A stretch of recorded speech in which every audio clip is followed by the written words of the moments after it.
बाप ने बेटे से कहा, देखो इमरान, आज जो मेहमान हमारे यहाँ आने वाला है उसकी नाक के मुताल्लिक कोई सवाल ना करना। जब मेहमान आया तो इमरान हैरानी से अपने बाप को कहने लगा, आप तो कहते थे कि इनकी नाक का जिक्र ना करना। उनकी नाक ही नहीं है, बात किया खाक करूँगा।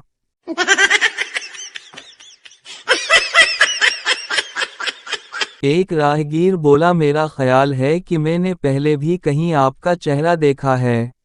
दूसरा राहगीर बोला, आपको गलत फहमी हुई है क्योंकि मैं अपना चेहरा अपने साथ रखता हूँ।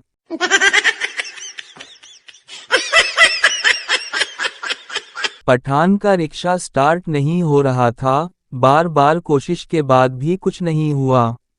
एक आदमी बोला, भाई देखो पेट्रोल है भी या नहीं। पठान गुस्से में बोला, ओ बेगैरत, रिक्शा स्टार्ट तो हो जाए, फिर देखेंगे पेट्रोल है या नहीं।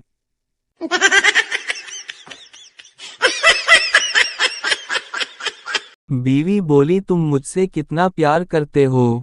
शौहर बोला, जान से भी ज्यादा। बीवी बोली, अच्छा, अगर मैं मर जाऊं तो। शौहर बोला, तो फिर मैं भी नहीं जीऊंगा। बीवी बोली, वाह, सच में। शौहर बोला, हाँ, बस कुछ दिन सुकून कर लूं, फिर चला जाऊंगा।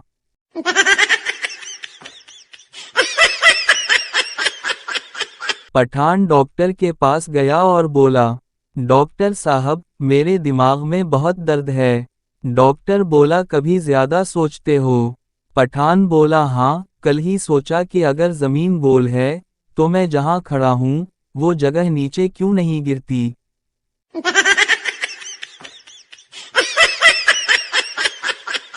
पठान गाड़ी मैकेनिक के पास लेकर गया और बोला, भाई, गाड़ी में से अजीब आवाजें आ रही हैं। मैकेनिक बोला, कौन सी आवाज। पठान बोला, जब मैं तेज चलाता हूं तो बीवी चीख चीख कर कहती है, आहिस्ता चलाओ।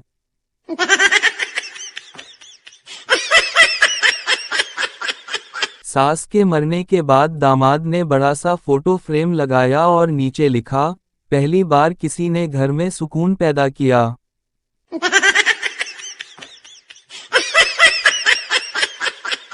बीवी बोली, मेरा मोबाइल कहाँ है। शौहर बोला, अपने हाथ में देखो। बीवी बोली, हाँ, ये रहा। अच्छा, तुमने कहाँ देखा था। शौहर बोला, जहाँ तुमने मुझे देखने के बाद जूता उठाया था।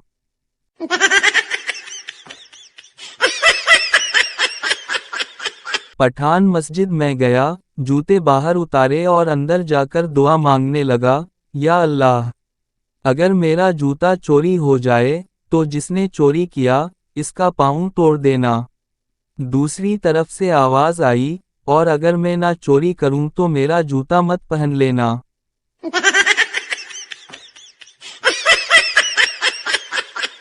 एक आदमी बोला, भाई, तुम इतने मोटे क्यों हो।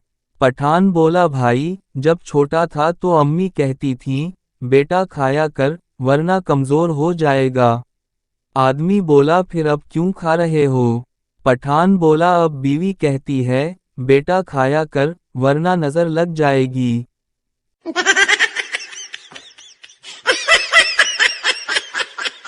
मैनेजर बोला, तुम्हें नौकरी क्यों चाहिए। पठान बोला, साहब, कुछ करने को नहीं है, बस फारिग बैठा हूँ। मैनेजर बोला, तो कोई और काम क्यों नहीं करते। पठान बोला, यही तो कर रहा हूँ, नौकरी तलाश कर रहा हूँ।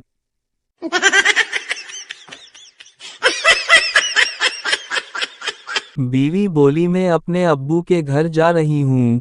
शौहर बोला, कम अज कम बताकर तो जाया करो।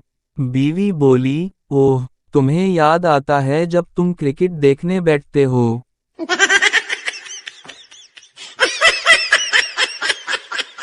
टीचर बोला, एक ईमानदार शख्स की क्या पहचान होती है। पठान बोला, सर, वो ईमानदारी से कह देता है कि मुझे नहीं मालूम।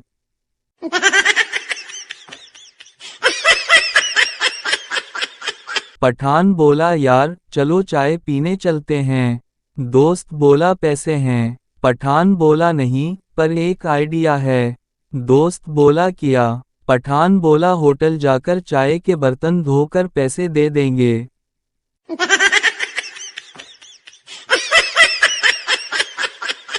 शौहर बोला अल्लाह करे कि बीवी हमेशा खुश रहे। बीवी बोली वाकई। शौहर बोला हाँ, और अल्लाह करे कि वो हमेशा अपने मैके में खुश रहे।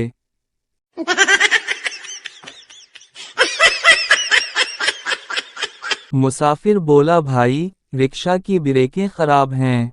रिक्शा ड्राइवर बोला हाँ भाई, इसलिए सिर्फ उन जगहों पर रिक्शा रोकता हूँ जहाँ कुछ ना कुछ टकराने के लिए हो।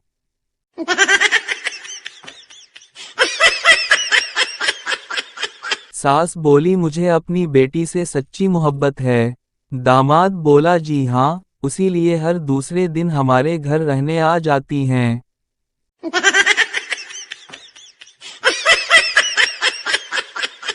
पठान बोला भाई, मुझे एक ऐसा पैकेज दो जो सब कुछ फ्री कर दे।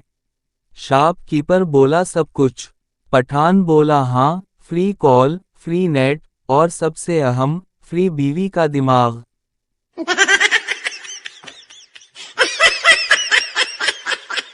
बेटा बोला अब्बा जी, आपके बाल क्यों सफ़ेद हो रहे हैं? बाप बोला जब औलाद गलत काम करे तो बाप के बाल सफ़ेद होना शुरू हो जाते हैं। बेटा बोला उसीलिए दादा जान के सारे बाल सफ़ेद हैं।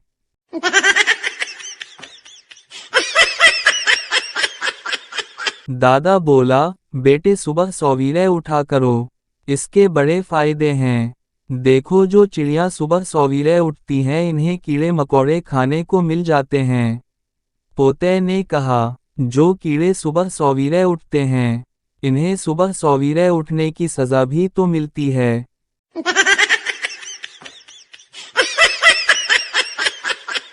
माँ बेटे से बोली, अगर तो मेरे कहने पर अमल नहीं करेगा तो मैं तुझे सख्त सज़ा दूंगी।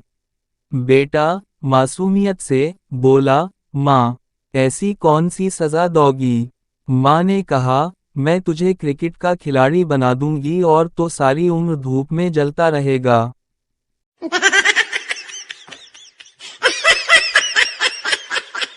एक आदमी दूसरे आदमी से बोला अगर तुम सर्दियों में 1 माह नमाजें पढ़ोगे तो मैं तुम्हें 1 बकरा इनाम में दूंगा। दूसरा आदमी 1 माह तक मुसलसल नमाजें पढ़ता रहा। 1 माह बाद पहले आदमी से जब उसने वादे के मुताबिक बकरा लेने गया तो पहले आदमी ने कहा, मैंने तो तुम्हें आजमाने के लिए मजाक किया था। ये सुनकर दूसरे आदमी ने सख्त गुस्से से कहा, मुझे पहले ही शक था इसलिए मैं भी बगैर वज़ू और बगैर टोपी के ही नमाज पढ़ता रहा हूँ।